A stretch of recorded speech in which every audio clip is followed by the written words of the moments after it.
You're listening to an Airwave Media Podcast. Today's show is brought to you by Vanguard. As we step into a new year, it's the perfect time for all the advisors listening to think about how to set up your clients for success. One way to do that is to level up your fixed income strategy. But bonds are tricky, the market is huge, rates shift, and risks hide in plain sight. That's why having a partner with scale and expertise matters. Vanguard brings both. You don't want a roller coaster ride for investors. Some managers are out there promising big returns, but they usually come with big risks. Vanguard takes a steadier approach. They don't go all in on risky bets. They focus on reliability. They focus on consistency. So, if you're looking to give your clients consistent results year in and year out, go see the record for yourself at Vanguard.com/audio. That's Vanguard.com/audio. All investing is subject to risk. Vanguard Marketing Corporation, distributor. Are you earning and investing in the stock market? In real estate? How about in relationships? Are you earning and investing in your life? I'm Doc G, semi-retired hospice physician and host of the Earn and Invest podcast, where we have the 201 or next level conversations about money and life. Not only how you make money and grow it, but also how you use your wealth to create a better and more fulfilling existence. Join us every Monday and Thursday wherever you listen to fine podcasts. August of 1936, as Berlin hosted the world's greatest athletes for the 11th Olympic Games. I think a way to look at what happened in Germany in the 1930s and the rise of totalitarianism there is to look at it through the viewpoint of the author, Thomas Wolfe. He's an American author. He's a Southern author. He's a bestseller at this point. International visitors were warmly welcomed, but behind the pomp and pageantry were ominous signs. And he loves Germany. And he's been there before, and he really goes in 1936 to get drunk. It's the land of his ancestors, as he says. But slowly but surely, his conversion begins, and he sees what's going on. He had heard stories, and he didn't really believe them. And it all culminates in him seeing a single man's face, a man being mistreated by the regime. And even has a near encounter with Hitler himself.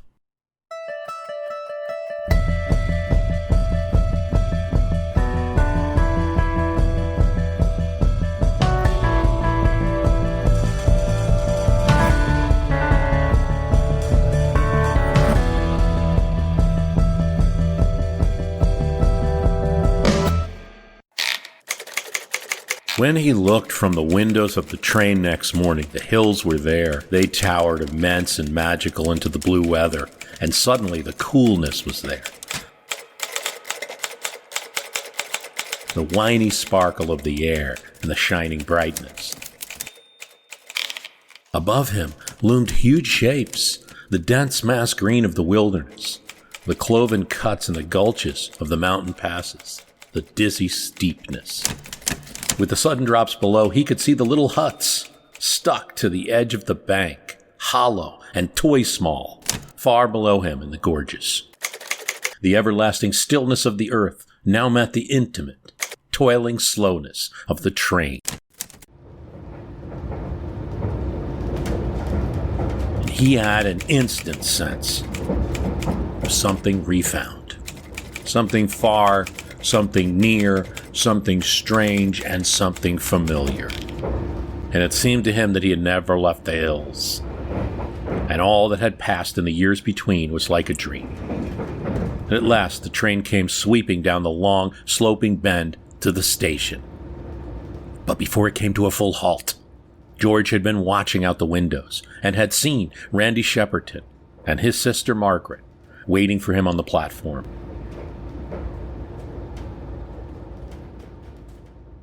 Randy, tall and athletic looking, was teetering restlessly from one foot to another, and his glance went back and forth along the windows of the train in search of him. Margaret was strong, a big boned figure, and was planted solidly, her hands clasped loosely across her waist, and her eyes were darting from car to car with swift intensity. And as George swung down from the steps of the Pullman, valise in hand, he strode towards the platform, crossed the rock ballast of the roadbed and the gleaming rails. He knew instantly, with that intuitive feeling of strangeness and recognition, just what they would say to him at the moment of their meeting. In early 1938, Thomas Wolfe had just published the novel I'm reading from, You Can't Go Home Again, and was struck by what's first seen as an ordinary respiratory condition, just a cold, then maybe the flu, then pneumonia. He's visiting his sister in Seattle when this happens, but it lasts weeks. It doesn't go away. There's no flu. He says he's slipping in and out of lucidity. He's racked by episodes of more intense pain. By now, he's a best-selling author, known for writing very long novels. I think You Can't Go Home Again is 700 pages. I was just reading a couple paragraphs from it, and there's a lot of words. He uses a lot of words. He uses volume as his paintbrush. You're reading so many words that image develops in your head. At least he hopes it does. He was a young genius, many felt, developing his craft with the help of a top New York editor, Maxwell Perkins. Perkins had also helped Fitzgerald, Hemingway, but he didn't live long. He didn't have time to fully fix his craft, and that's why his books remain youthful, intense, maybe a little raw. Other famous authors, as we're going to get into, sometimes see the talent in him, but think it needs to be shaped. By the time Wolfe was correctly diagnosed and admitted to Johns Hopkins Hospital in Baltimore, there was nothing that they could do. The antibiotics for the condition that he was eventually diagnosed with, which was tubercular meningitis, a result of the tuberculosis infection. Drugs for TB, sadly, would be about 5 years away in the first forms and maybe 10 years away in combination therapy that could have helped him perhaps. Also sadly, Tom Wolfe's father, William Oliver Wolfe, had been treated in the same hospital. And the Wolfe family knows this place well. His sister gets him there because she believes that they can help her young brother Tom. The death of Thomas Wolfe's father, William Oliver Wolfe, at Johns Hopkins, is powerfully rendered in Time and the River, his second novel. His father's death is not treated as a single episode, but as a slow tidal experience, folded into his meditation on time lost and the ache one goes through in recalling memory. Tragically, he's living through it now.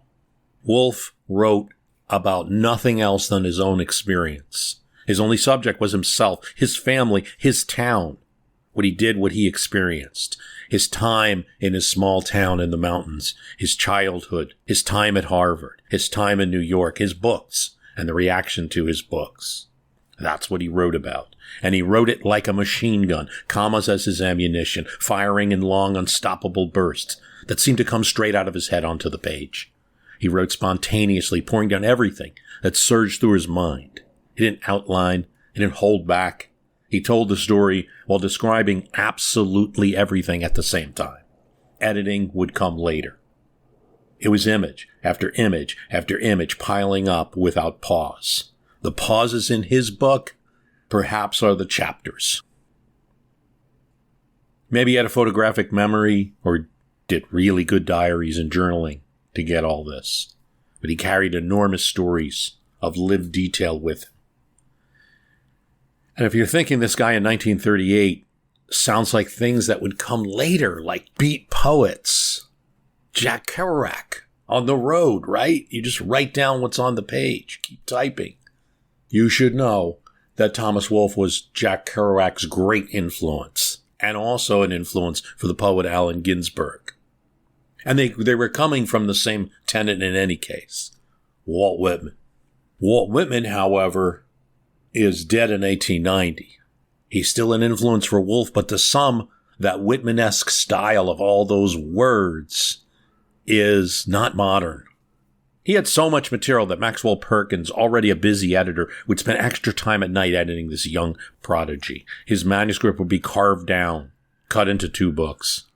Wolfe says about America, "We are so lost. We are so naked. We are so lonely in America." He describes the America of the 1930s, the futile desire that everything will be all right. If only some one thing would happen. They could take a trip.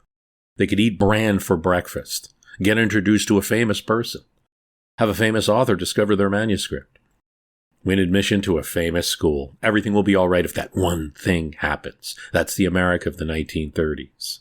Does that sound a little familiar? He writes it with power.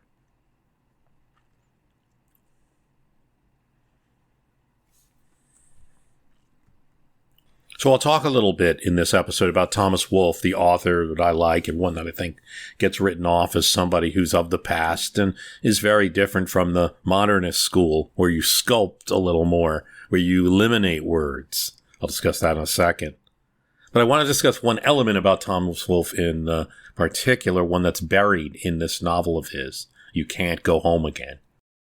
Is that Wolfe, who dies in 1938 and so dies, never gets to see World War II, never gets to see the United States go to war with Germany and Japan. Still, a lot of his writing, before most of the horrific atrocities that were publicly known about the Nazis, still he's able to critique that government.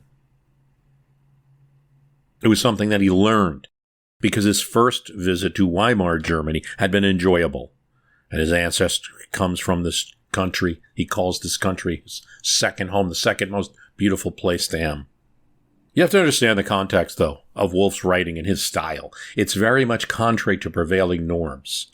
In 1929, when his first book, Look Homeward, Angel, is published, and Maxwell Perkins says, this is a guy with a lot of potential. We're going to publish this, and we're going to have to sell it as kind of an artiste book, like an acquired taste, and it becomes a bestseller. Everyone wants to hear this story of a Southern childhood. He's singing in prose and incantation, Whitman-esque, as we said. Now compare this, for instance, to Ezra Pound and his poetry around the same time, a little earlier, where you just have like two lines, really two sentences or two phrases in one sentence. This is an Ezra Pound poem. I can say it right now. The apparition of these faces in the crowd, petals on a wet black bough.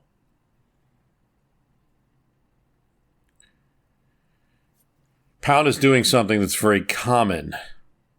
It's done in novel form with a bit more words by Hemingway, and even in poetry with a bit more words, in most cases, by William Carlos Williams. He's just giving you an image. There's no story. There's no subject.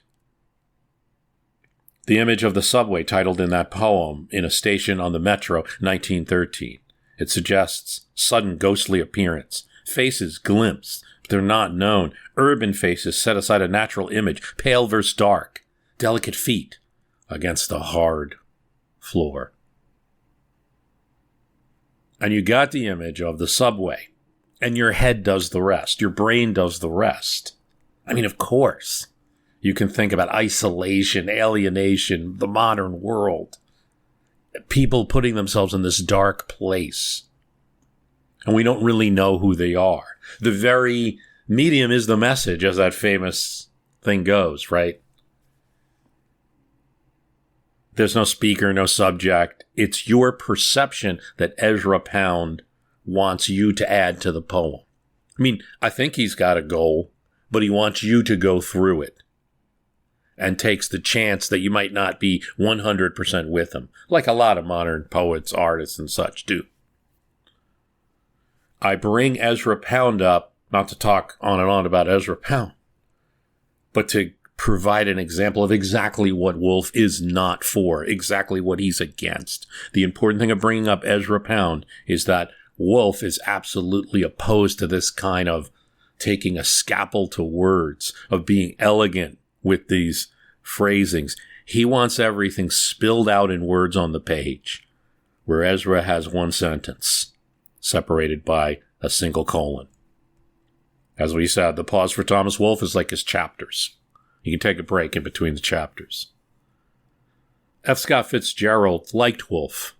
They had the same editor, but he repeatedly described him as a phenomenon rather than a craftsman. He said he had energy and originality, and he wrote with real blood and real force. But at the same time, he warned friends, they had the same editor, he didn't quite know when to stop the typewriter. And he depended heavily on his editor. He's great talent in danger of drowning in his own material. Fitzgerald says this in a more friendly way. Ernest Hemingway was a little more critical. He did admit Wolfe could write, but he didn't know where to stop. His manuscripts were mountains that needed blasting. Talent has outrun discipline with him. And Hemingway wasn't just being sneering for the sake of it. He had built his identity around this kind of sculpting of words, minimal words. He formed it when he was a journalist and found that the meaning very often is behind the words. He had the iceberg theory. All you have to do is show people the iceberg. They'll know that there's an iceberg underneath. That is not Thomas Wolfe. He's going to describe that whole iceberg to you. And as moderns, even if you're reading a modern novel today, it's going to be a little closer to Hemingway than Wolfe, although not every novelist is going to be either or. It's going to tend to be things published in 2026, a little closer to Hemingway style than Wolfe. Make you think of that iceberg.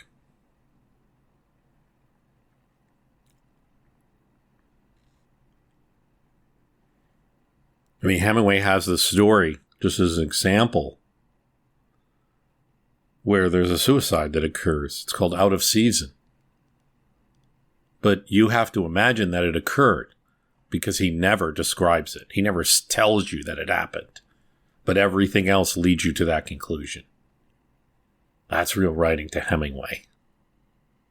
And Wolfe, he's not necessarily focused on negative things or bad events or gore or things like that. Would have to describe all the events to you in a lot of words.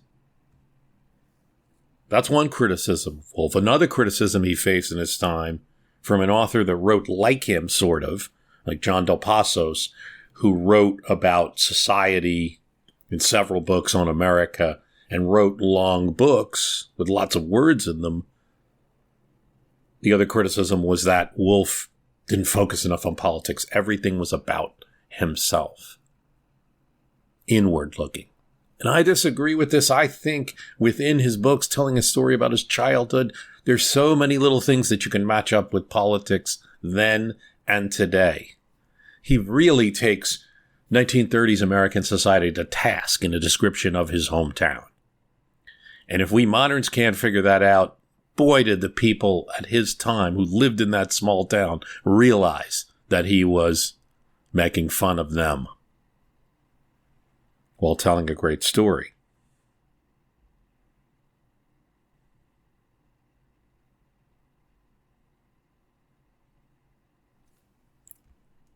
Here's a bit from You Can't Go Home Again.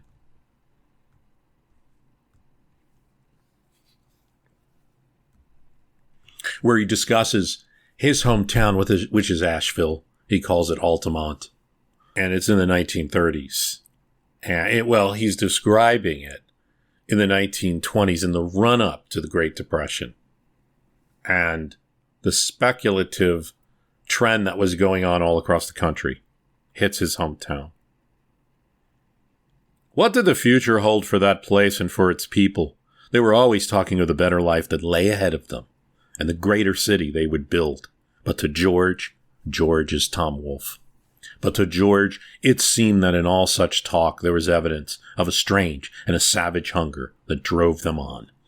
And there was a desperate quality to it, as though they really hungered for ruin and hungered for death. It seemed to him that they were ruined, and even when they laughed and shouted and smote each other on the back, the knowledge of their ruin was with them. They had squandered fabulous sums on meaningless streets and bridges. They'd torn down ancient buildings and erected new ones large enough to take care of a city of 500,000 people. They had leveled hills and bored through mountains, making magnificent tunnels paved with double roadways and glittering with shining tiles. Tunnels which leaped out to the other side into the Arcadian wilderness. They had flung away the earnings of a lifetime and mortgaged those of a generation. Those of a generation to come. They had ruined their city and in doing ruined themselves, their children and their children's children. Already the town had passed from their possession. They no longer owned it. Now I'm just going to stop here. This is just like a couple paragraphs or something. And he's hitting you over the head with a sledgehammer of writing. He's really like giving you the Iliad. Everything. He's singing. And it depends on what you like and the style. And someone could say it's overwriting or whatever. Because I know there's a way to say it. There might be a way to just point out one house that was overvalued and suggest that's what's going on in the town. That might be a Hemingway-esque thing. You know, yesterday's shack was now a golden palace or something like that. He's going to do that in one sentence, but he's going to have a paragraph of 8 sentences like that and make it 16. There's more. They no longer owned it. It was mortgaged under a debt of $50 million, owned by the bonding companies in the north. The very streets they walked on had been sold beneath their feet. They signed their names to papers, calling for the payment of fabulous sums, and resold their land the next day to other madmen who signed away their lives in the same careless magnificence. On paper, their profits were enormous, but their boom was already over, and they would not see it. And so now when you take this talent that he has, and in 1936, he's a famous author. He has book sales in lots of countries. Germany is one of his top companies. The name Wolfe sort of has a Germanic edge to it, and the way that he writes, Germans like. He's very popular there. He has a lot of royalties there. He discovers that his publisher in Germany says, we can't send money to the United States. You can have the money, but you have to come to Germany and spend it. That's the Nazis' rules. And that's the first thing that strikes him. Because with how horrible the Nazi atrocities were, and we can never forget the millions of Jewish people that were killed by this regime.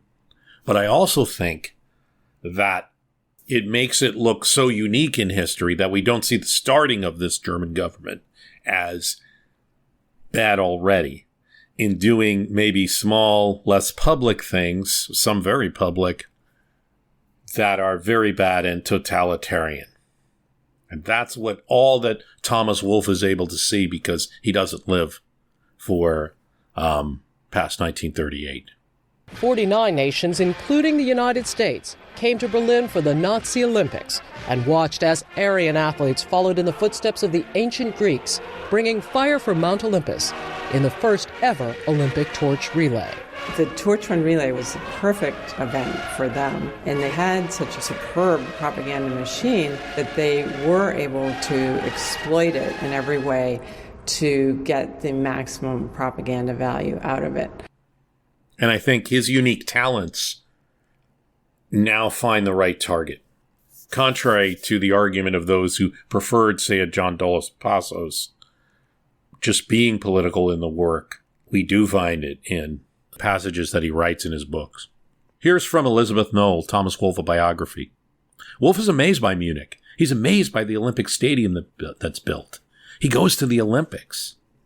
In You Can't Go Home Again, George Weber observed that the organizing genius of the German people, which is used so often to such noble purpose, was now more thrillingly displayed than he had ever seen before. The sheer pageantry of the occasion was overwhelming. There seemed to be something ominous in it. In one sense, a stupendous concentration of effort, a tremendous drawing together and ordering in the vast collective power of the whole land. And the thing that made it so ominous was that it evidently went beyond the games themselves and what they demanded. The games were overshadowed. They were no longer merely sporting competitions to which other nations sent their chosen teams. With no past experience in such affairs, the Germans had constructed a mighty stadium, which was the most beautiful and the most perfect in its design that had ever been built. And all the accessories of this monstrous plant, the swimming pool, the enormous halls, the lesser stadium, had been laid out and designed with this same cohesion of beauty and of use. The organization was superb. Not only were the events themselves, down to the minutest detail of each competition, staged and run off like clockwork, such crowds that no other city has ever had to cope with, and the like of which certainly would have snarled and matted the traffic of New York. Beyond the hope of untangling, these crowds were handled with a quietness, order, and speed. It was astounding. He goes on and on. He loves the Olympics. He writes about the same way he writes about his old southern town. He writes about how, day after day, this unbroken wall of soldiers, people stood and waited in dense, patient throngs. The masses of the nation, the poor ones of the earth, the humble ones of life, the workers and wives, the mothers and children. Day after day, they come and stood and waited for who? To just get a glimpse of their leader, coming in and coming out. Jews were excluded from all German sports teams and clubs, but the Nazis put Jewish international track and field star Gretel Bergmann on the Olympic roster to fend off international critics. Removed from the German team at the last minute, Margaret Lambert, as she is now known, recalls her reaction. I would have been a loser either way, because had I won, there would have been such an insult against the German psyche. How can a Jew be good enough to win the Olympics? That I would have had to be afraid for my life, I'm sure. And had I lost, I would have been made as a joke. Off the field, the truth about what the Nazis were doing was hard to miss. Many Americans could open their newspapers, and on the front page they could see stories about what was going on in Nazi Germany, so it certainly wasn't a secret. By 1936, Germany's Jews and other minorities had been stripped of their civil rights. Something like the wind across a field of grass was shaken through the crowd, and from afar the tide rolled up with it. And in it was the voice, the hope, the prayer of the land. The leader came by, slowly, in a shining car, a little dark man with a comic opera mustache, erect and standing moveless and unsmiling, with his hand upraised, palm outward, straight up in a gesture of blessing, such as the Buddha or Messiahs use.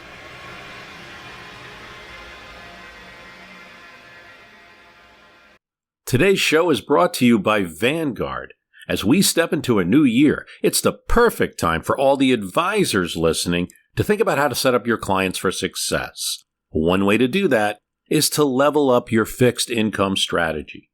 But bonds are tricky, the market is huge, rates shift, and risks hide in plain sight. That's why having a partner with scale and expertise matters.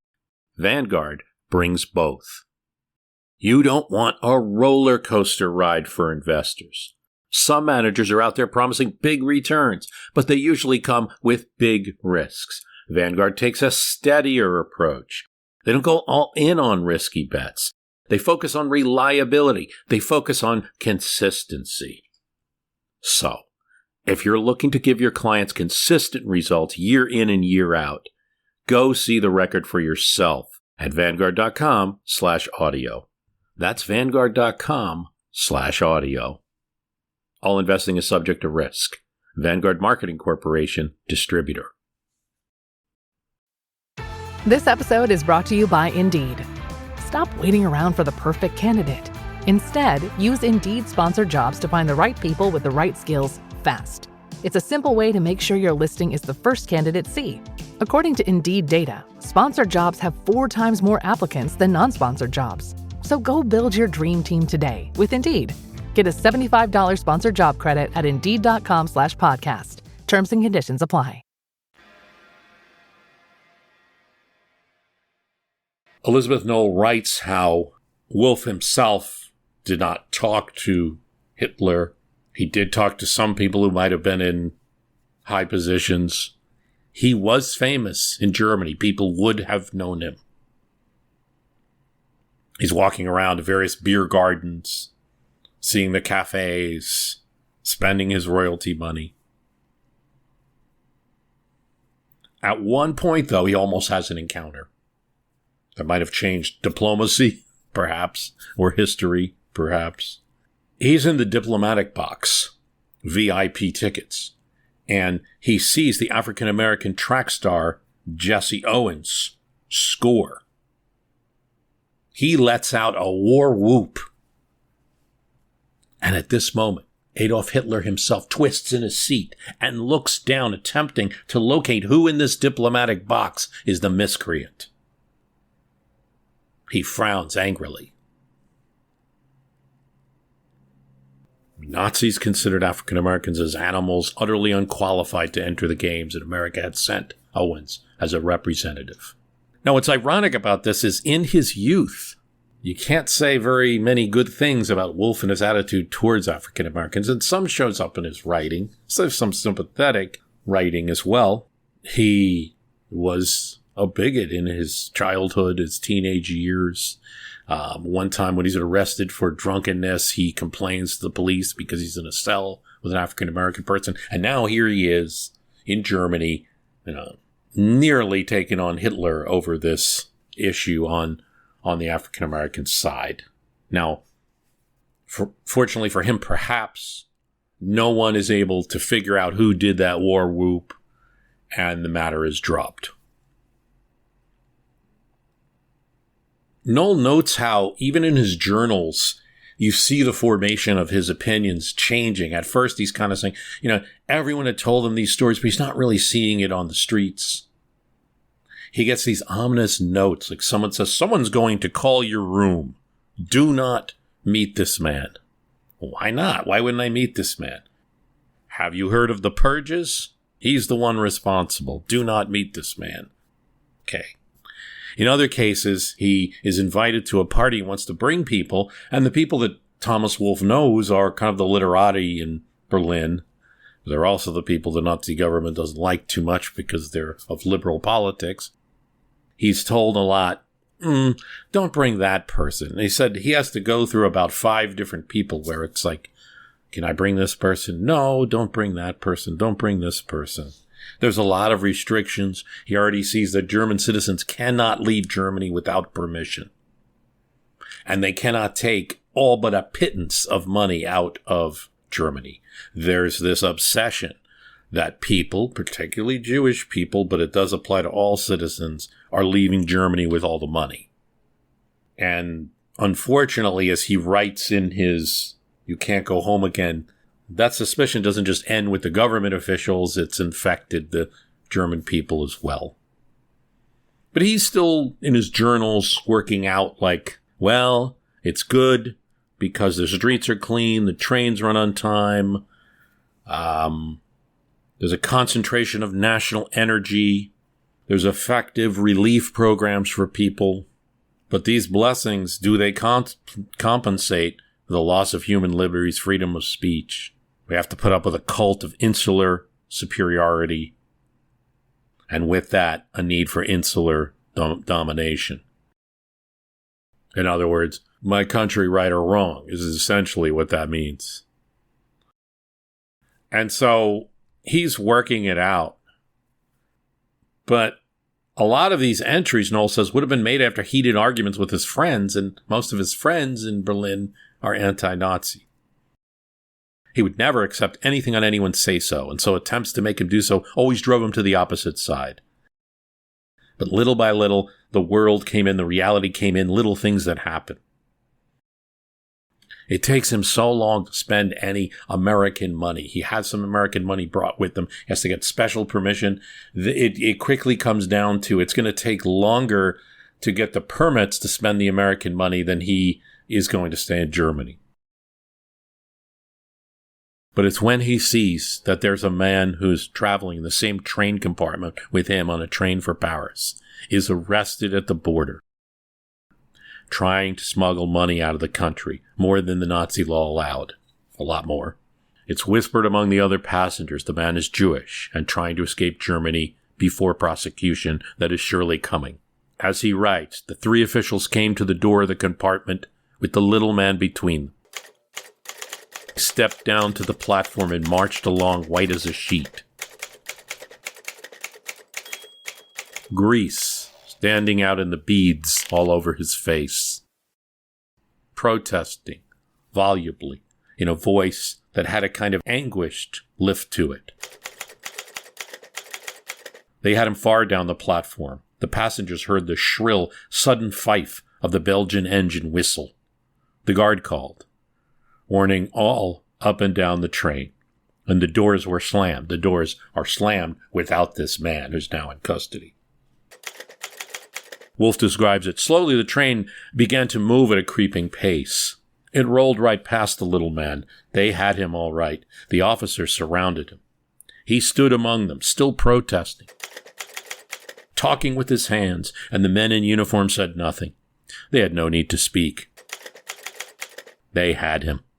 They just stood and watched him, each with a faint suggestion of that intolerable slow smile on his face.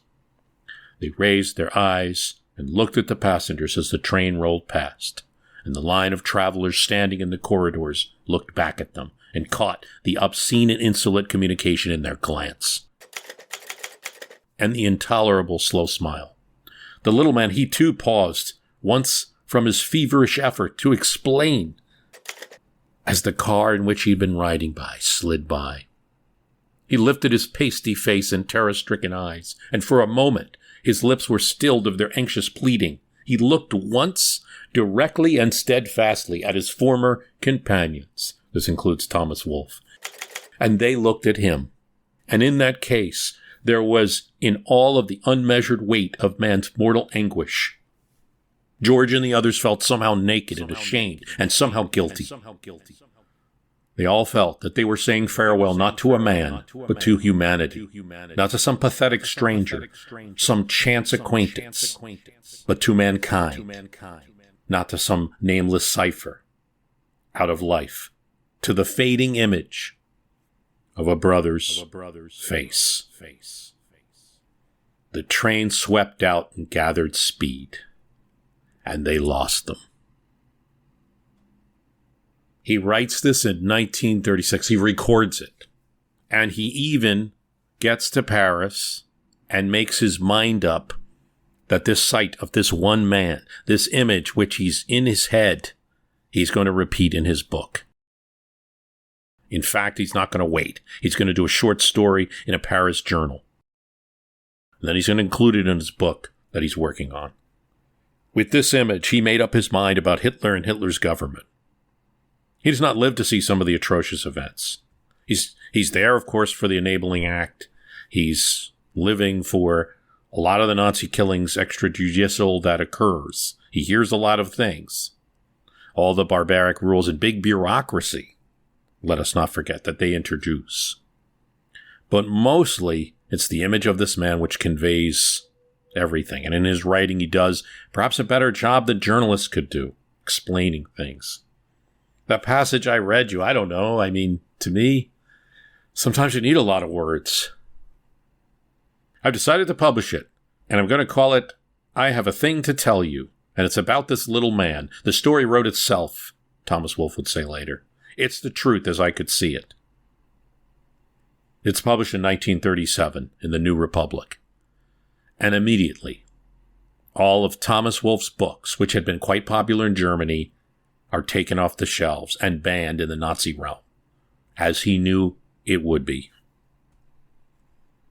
The longer version of the story in the novel You Can't Go Home Again, and by the way, You Can't Go Home Again, it tells the story of how he visits his North Carolina town again after he had written the big book, Look Homeward Angel, about the town he grew up in, and how he starts immediately, once it becomes a bestseller, he's getting nasty letters from the folks back home.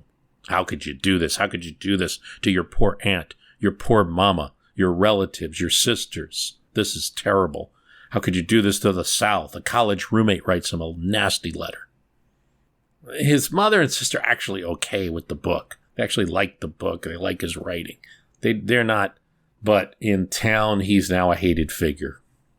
And so the novel is about how you can't go home again, but it has a double meaning because later in the book, he's also talking about Germany.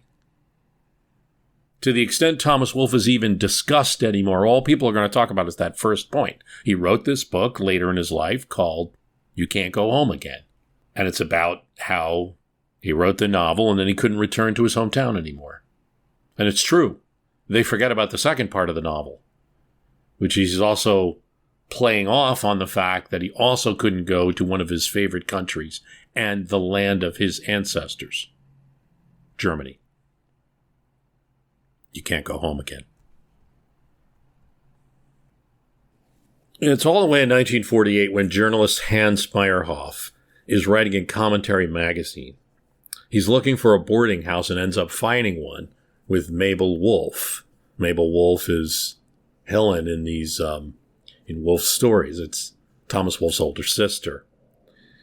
And he stays at this boarding house, and Wolfe's sister tells Meyerhoff how Wolfe fell ill. The doctors got the diagnosis wrong. He sees that in her living room, there's pictures of Tom all around. The massive, broad, ape-like frame of the man, long arms, large hands, thick, black, unruly hair. There's an old chest filled with keepsakes. She had all of his scrapbooks, notebooks, diaries, essays, snapshots, all the letters. He drove himself to death, sister said. His web burned himself out. There was nothing nobody could do to stop him, not even Mama. She was quite sure of it. And in spite of what the doctor said about him getting this infection, what the doctors know, she tells a story that no one had ever heard and that I couldn't verify. And I don't think it occurs or it's recorded in anything else but her account. That someone had broken a beer mug over Tom's head in a carnival in Munich. And that's what led to all the damage. Otherwise, there was nothing wrong with him. He was big and strong, like his father. Bigger than me. Mabel was a tall woman. To think, he would be the first to go. Had Wolfe lived 38, 39, 40, that might have been the period when his writing changed and he confronted more directly fascism, and fascism beyond Germany alone. Instead, his illness shut the door. But we do have left these fragments in the writing that tell you where things were going in Germany and where he was going to go in his writing. I want to thank you for listening. Life's full of big money decisions. Dividend versus growth stocks, tapping home equity, even navigating tariffs. And for every smart tip out there, there's another one that sounds smart but isn't. That's where NerdWallet's Smart Money Podcast comes in. I'm Sean Piles, a certified financial planner professional. And I'm Elizabeth Ayola. On NerdWallet's Smart Money Podcast, our finance journalists do the homework so you can make confident wealth-building moves. Whether you're building your portfolio or protecting it, we've got the facts and a little fun along the way. Follow NerdWallet's Smart Money Podcast on your favorite podcast app.